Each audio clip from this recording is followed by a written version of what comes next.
Good morning. Good morning. It's October 12th, My 2025. God, it's hard to believe. Yes, and hence the all the orange. This is the Halloween month, but that's not our topic today. And October the 18th, this coming There's Saturday, somebody's I, important I will be birthday. 44 years old. And I know that I'll be 44 because I was born in 1944. Right, right. So I figure it, yeah, I'm not getting older. Our topic today is thank God all is well, and the Holy Land is everywhere. I'm not sure I got that out. The Holy Land is You had everywhere. to add that because you thought I was just being sarcastic when I gave you that title. Well, it has a bit of sarcasm to it, and everything is fine. Yeah, they're just great. On the other hand, that's what we teach. Is oh, that's right. I guess it's not so sarcastic. It's now spiritual. And we do teach that everything is great, and how everything is great is we have to look for it. We have to be willing to discover it. We have to be willing to continually uncover it.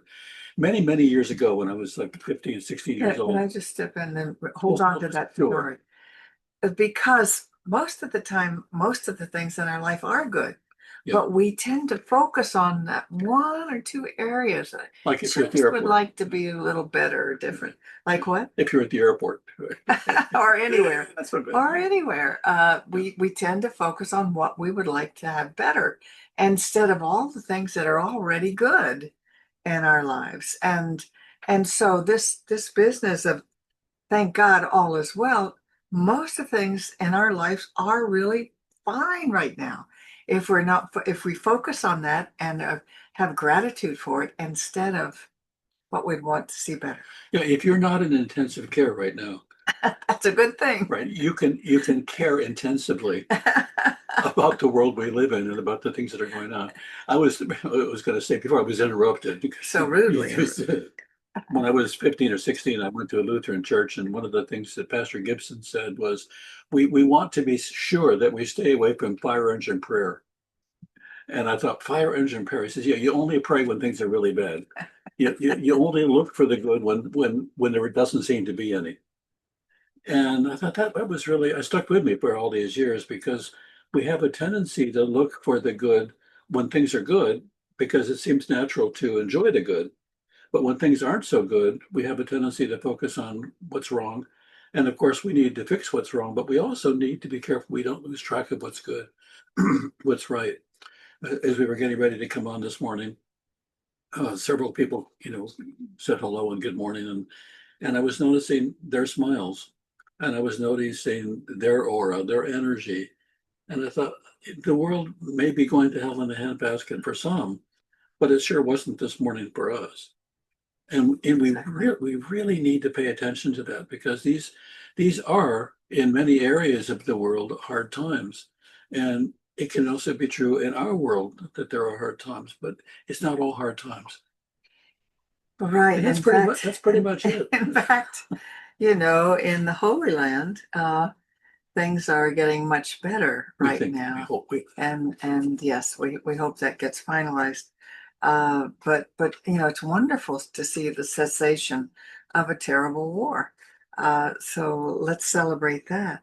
But while we're also talking about the Holy Land, that everything is holy now, uh, I would like for us to acknowledge that, tomorrow is Columbus Day. It's also, this started in 1992 in Berkeley, California. They decided to make it Indigenous Peoples Day because, Columbus did not discover the United States well, or no, America. no, no, no, no. He discovered the indigenous people. Well, he discovered it for Europe, but I thought it didn't exist until he came here. right, but all of the indigenous peoples that lived here already loved and honored and considered holy Yeah, their land. they actually had lives. Yeah, Yeah, before we moved them. yeah, for a long time. So Indigenous Peoples Day is observed on the second Monday of October. It honors the history, culture, and contributions of Native and American, Alaska natives, and indigenous communities. It's a response to Columbus Day, and it's grown into a nationwide observance, officially recognized in the 2021 presidential proclamation. So, It's really, really important. And yeah. I don't know, but I don't think Columbus was invited. No, it wasn't. And they considered everything holy, the ground they walked on, and that's very common for indigenous Yeah. peoples. To the earth is holy, uh, all life is holy, and that was not our European ancestors' concept of earth or life. It was to be conquered and owned.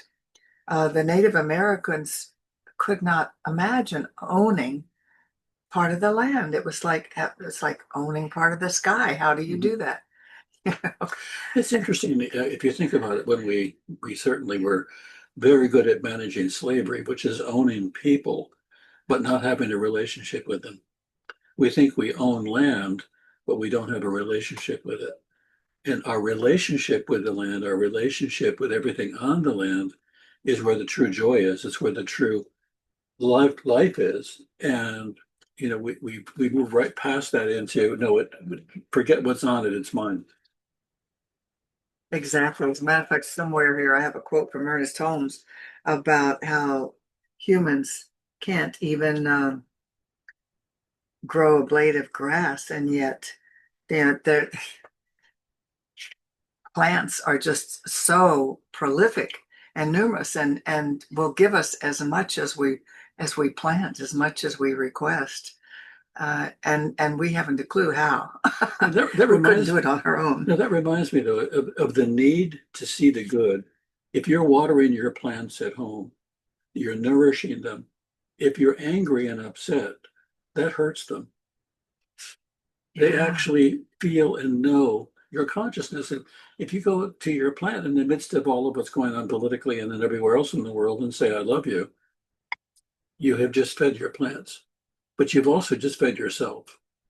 And the question is, how many times can you say, I love you to the world that you are a part of and in? Or are you waiting for it to get better before you decide that you can be in it? And I think one of the worst things that we do as human beings very often to punish other people or to get our way is we take ourselves away. And we learn how to banish our kids fairly early and go to your room, meaning I don't want you in my life anymore. And I don't mean that it's necessarily bad, but it's not necessarily good. We learn to banish people and conditions and circumstances rather than embrace the ground that they stand on and figure out how to nourish it. And so I think the Native Americans have something really profound to teach us right now.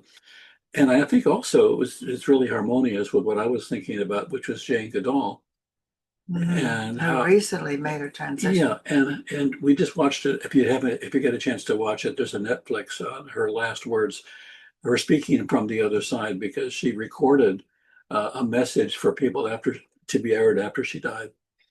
And that message is really a powerful message about again connecting, loving. She spent the first 2 months of her life in Africa alone in the jungle. Wait, not the first 2 months of her life. I mean, her life in no, her life In in Africa. Africa. That's what I said. Yes, as a young woman. Yeah, as a young, 26. yeah, 26 years old. She got born there. No, Judith, just stop it. She anyway, the first 2 months of her life in Africa was spent in the jungle by herself, and she didn't get eaten up or killed. And there's a lot of reasons that that could have happened, but one of the reasons that she didn't was because she embraced the world that she joined. She connected with it at a level that very few people. Non-threatening. Yeah, Non-threatening was. and She when she, didn't go with guns. yeah, oh my, yeah, that's right. And when she went, and what she did with the chimpanzees, which she was going to spend the rest of her life having relationships with us, for that 2 months that she was there with them, she just watched them and imitated them. Just watched them. When was the last time you spent time, serious time, watching anything in nature? And if you've got a dog or a cat, that's your first bridge to nature. but when was the last time you held or really invested energy in watching that creature that you brought into your life? And I'm not suggesting you haven't. If you have, that's wonderful. And the more you've done that, the more that animal appreciates, but the more you have also found some aliveness that you wouldn't find without it. And that's what we're really talking about And today. somehow these chimps and even apes seem to recognize her nonviolence. I remember we watched a rescue Oh yeah, and that was of an ape. It was not a chimp, was it? it was a chimp. It was a It chimp, a was big it chimp, was an older chimp. older chimp. But she participated in going for this rescue. I don't remember what the circumstances were, I do. but this, okay, you can tell him. Yeah. But what? She went to the island where this animal, where this chimp had been sent to save him. And when she got to the island, that chimp embraced her. That's what I wanted to say. He just looked at her and hugged her. You know, it's like, how do they know? How do they Yeah, know how much yeah, she loved chimps? But he knew. yeah. Well, the gorilla that was They just stood there and embraced for a long time. the gorilla that embraced Robin Williams and it hugged him and because this gorilla could also speak in sign language, Oh, oh. talked about how hairy he was. and, and you like that. Yeah. I can't think of the name of it. I'm trying to remember the name of that. But They taught gorilla how to sign language, yeah, yeah, and it was quite an experiment. They were trying to decide if animals had a right. language. He came up with that Jello was liquid candy. It was really, really funny. That watermelon, watermelon. Could be watermelon. Yeah. Yeah. My memory is not as good as it used to be, but that's okay. But I think again, what we're talking about, spending more time looking at what is good, what is right, and not in order to avoid what's bad, but so that we don't miss what's good. We don't miss the excitement that's going on in the universe that we live in. That's going on all the time. And appreciate our Yeah. nature. This photograph in our background is actually a sunset right on the property we live on. And I took the picture, and it's perfect for this time of year. But it also just, we have to recognize the beauty that's Yeah. all around us, as the Native Americans did. They could not imagine owning land, as I mentioned. Um, but they really have so much to teach us still, and yet because the Holy Land is everywhere for them, and What would it be like if we went out of left our house and believed we were stepping onto Holy Land, and we got onto I-95, not I-95, most other roads, and believed it was a Holy Land, going a little too fast, but going to go. But I think to take a step into the Holy Land is a conscious decision, not a place that lives outside of us. So what if everything is holy? Now, there's a song that I think Donna Michaels wrote. Everything is holy now, oh no, Donna Michael didn't write it there, but there is such a song. but she sang it. She might have sung it. Then it's her song. Yeah.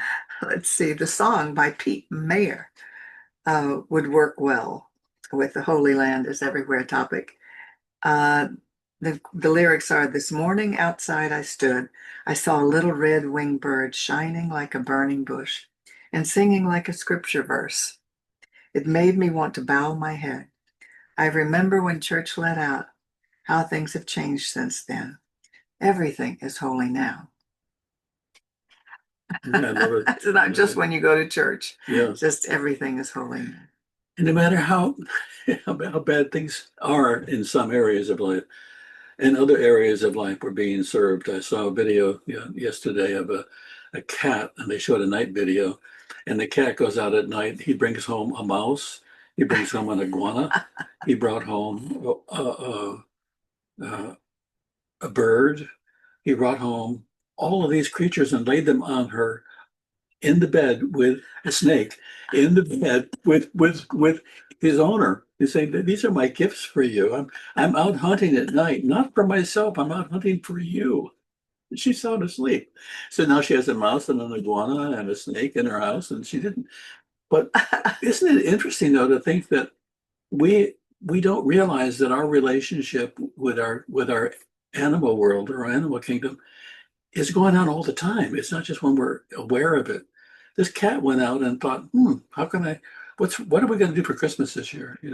I'll bring you home a snake or an iguana or a mouse. And it Well, how didn't, about the crow that brought home oh money? my God, yeah, this crow, and I think, I don't know where, I think it's somewhere in the South where they have outdoor restaurants. And this crow brings home coins and dollars for its owner on a regular basis. I think I say it's somewhere in the South because I think he has to be taking the tips from from an outdoor restaurant and bringing them home. But to think about the consciousness of bringing something home to the person that you care about, uh, and that's kind of an interesting thing. Servicing the bond, servicing the relationship. How do we service the relationship that we have with nature? How do we service the relationship we have with the world around us? I took a class many years ago, and the class showed videos of people picking lint from another person, and it was referred to as servicing the bond. This person's mine. That's what I'm doing this for. And there's lots of ways we service the bond. We bring flowers, we say hello, we send emails, we do lots of things. But do we service the bond we have with the world? Do we service Mm, the bond we have with nature? Do we service the bond we have with the kingdom that is around us?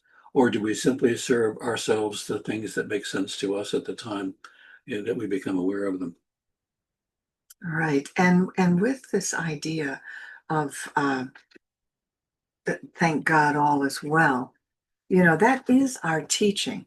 Yeah. Our teaching from our founder, Ernest Holmes, is that our mind is connected with the mind of God, and it creates with us according to our thoughts. And so what we think and believe is creating our life. It's creating our experience of our life. And so what we think about, what we are doing with our thoughts, it is creating our very life. So if we spend it all saying, ain't it awful, you get more awful in Or your life. and even if you don't get more, you see less of what is good. Well, exactly, Yeah, I mean, exactly. it's just the world is bigger than the consciousness we have that we're using to see it. But it's even more important than that. You want to be creating ahead of time. In other words, you want to be affirming what you would like to see happen in the future. It gets a little tricky in that oftentimes what we want to affirm and see happen involves other people, and we cannot control other people. We can't, I mean, we affect them, of course, but we cannot make them want or do anything that we want. We have to know what we want to experience, what we want to be, do, or have. Mhm. Those are things that we decide upon, and we can visualize it, we can imagine it, we can see it happening in our mind's eye, and all of that is God creating through us. And it's very powerful. So, don't think you're a powerless human being who is just going along with the tides of life. You are creating your experience. And so, when you focus on what is well in your life, you get more wellness. When you think about and that includes for your small children, because as a mother, you are part of them. And so it's very, very powerful what you think about them, what you say to them, what you tell them to expect. And it creates wellness or illness. And I know this because my second child, when he was young, a year old and older, he started having a lot of illness. And I worried about him all the time. And I didn't know until I came into this teaching that my worrying was making it worse. And if you just looked at the psychology of it, my worrying made him think he had something to worry about. So it's not just the invisible. I mean, some of it is quite practical psychology, but you need to think about your life. And do you spend any time appreciating what you have that you like? Do you spend any time imagining what you want more of? And see it happening. You actually see it happening. And if you can, and I think you'll find ways that you can have fun with it. Exactly. Have fun with the creatures that you see. Talk to them, not when anybody else is watching, but uh, have a laugh with them. Enjoy whatever. I went to the dentist some time ago, and I don't know about any of you, but that's never been my favorite thing to do. And I decided I was going to have fun. And it was so much fun. They took a tooth out of my mouth and they kept it. And I went back and I said, I don't get this. You charged me for something that you now have. I don't get it. You took my tooth and you're charging me for it. Well, what happened was I still had to pay the fee for removing my tooth. But I developed a relationship in which when I came in the next time, they smiled and they laughed. They said, "Oh, it's so good to see you." You want to create relationships in which it's so good to see you. We often treat other people with the disdain we have for the life that we're living, and they get that disdain and they don't want to be with us, or they put up with us, they tolerate us. And one of the ways I've noticed that this is happening, it used to happen when you would say, "Thank you for that. That was really nice of you." People would say, "You're welcome."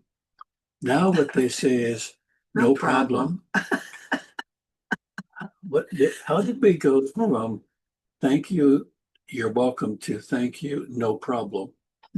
And it really speaks to what's foremost on people's minds is not having a problem, or that they're not a problem, or that there is no problem. What we really need to do is step away from the problem consciousness and into the joy consciousness, into the thank you consciousness, and you are welcome. And there is so much more that I can share and so much more of me than not having a problem. I think about puppies and you walk up and you pet them and they wag their tail and they don't ever say, "No problem." They just say, "I'm excited to see you." So where's that excitement? Are we saving it for some future time? Or let's see if we can have a little bit more of it on a day-to-day, moment-to-moment basis. Wouldn't it be wonderful if people could be so enthusiastic upon greeting each other as puppies are when they see you Yeah. come in and everything starts wagging, it's not just the tail, Oh, I know. everything wags. Then they pee on the floor. No, we don't want to do that. And chew up your shoes. I can't stand it. I'm so excited to see you. Yeah. My son has a new puppy. Yeah, what's wrong with you? Yeah. Yeah, and so we enjoy visiting him. Yeah, well, I think we need to borrow a little bit of puppydom and And enthusiasm. yeah, and that excitement and that was one of the things that kept Jane Goodall alive for so long in a wilderness kind of an environment. I mean, she lived in a world in which most of the things that we think you need to be healthy didn't exist. And Yeah, I was asking Bob, I said, if she went to the jungle for 2 months, what did she do for food? You can't take 2 months supply of food oh, with they you. had DoorDash. Yeah, the first thing that she had her cell phone. I mean, she went to the jungle when there was no cell phones, there was no landlines, there was no indoor plumbing, there was no water, and she loved it. And I think, wow, and she was a very attractive woman, so the animals saw her and they liked it. They thought she was good looking, so they left her alone. What was interesting to me is that she had wanted to study animals, be with animals from the time she was a small Yeah, child.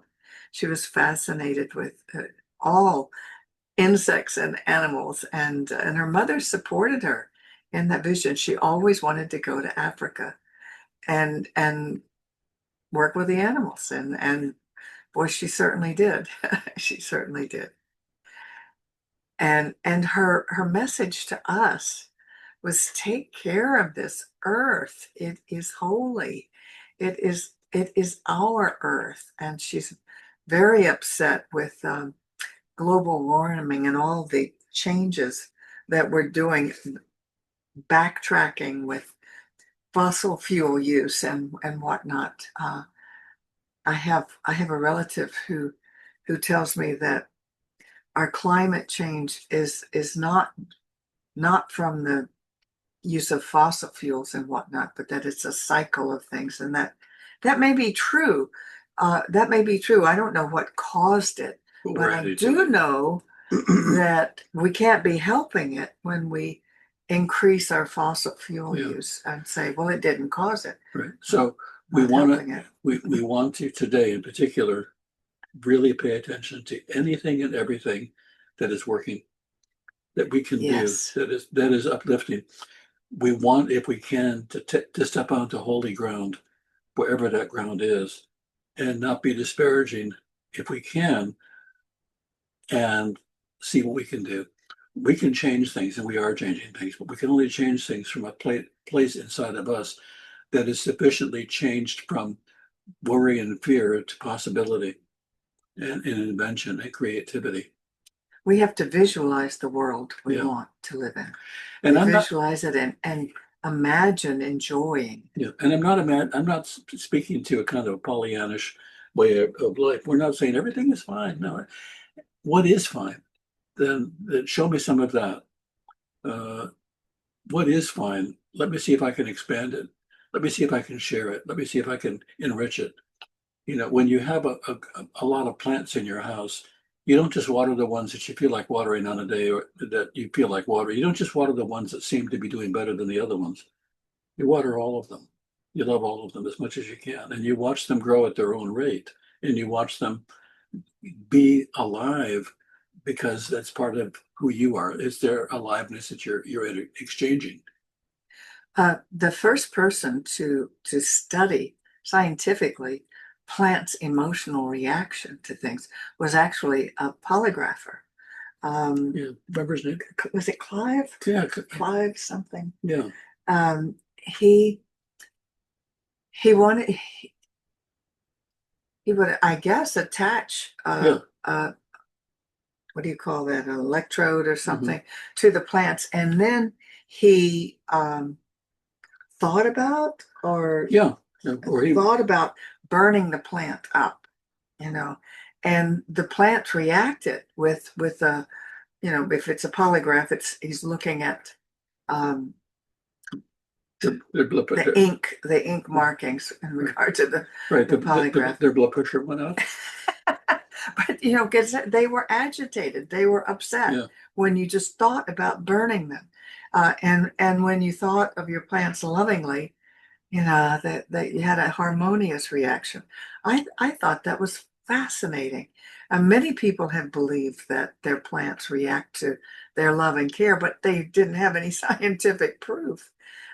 So that was really quite a first step, um, with how plants react to us. Well, if plants react to us, how do people react to us mhm. when we're thinking angry thoughts or upset thoughts? And how do they think when we have loving thoughts? I mean, how do they react? And thoughts are things, they are real. It's a real energy. So I'm not saying don't ever be upset and don't ever talk about your upset, because we need to do that to sometimes get to the other side, Yeah. excuse me, of having things be harmonious. But don't think that it's not a something. So let's wrap up with a treatment. Oh, indeed. Oh my Yeah. gosh. Look at the Yeah, time. you just don't stop talking. I don't. Sorry. I think I was doing a little bit of talking too. We get excited, we can't help it, and I think one of the reasons people watch what we do and participate is because they want to see them in the excitement too. We borrow from each other the excitement. So if you will, for a minute, let's just go into that quiet place, that sacred place, the sacred land of consciousness. And in that sacred land of consciousness, what we know is that God in us, as us, is working through us with every breath we take. That we are not separate from this world, but we are connected to it intimately, powerfully, wonderfully, and we agree joyfully. And so, what we say right here and right now is that I am the living presence of joy. I am the living presence of love. I am the expression, the divine expression of God in action. And I choose to be positive. And I choose to allow that positive flow to come through me so that all that I am about, all that I'm connected to, can celebrate this life that we are living. I know this is true. I feel it, I experience it, and I say yes to it everywhere, all of the time. And so together we say, and And so so it it is. is. And we're going to go now to our screen share because some of you are hoping that you can contribute as, and you want to know how. And for the 200 people, Oops. Oh, just click on that. click on this. Yes, okay. Whoa, that was a close call. For those of you that are wondering how you could donate, Judith, why don't you tell them? Well, um, assuming you can see this, our website is cslpalmbeaches.org. And when you go there, this is our first page. And up at the top, a button says ways to donate. And that's how you contribute to keeping this center for spiritual living of the Palm Beaches continuing. And so we also say an affirmation when we give money to support any good, because we know that we're affirming, as the words say here, that it's an investment. And so my investment today is made with a full realization that God is the source of my supply and returns it to me enriched and multiplied. As I give, I do receive. And we're going to stop the recording. Right here. Thank you so much.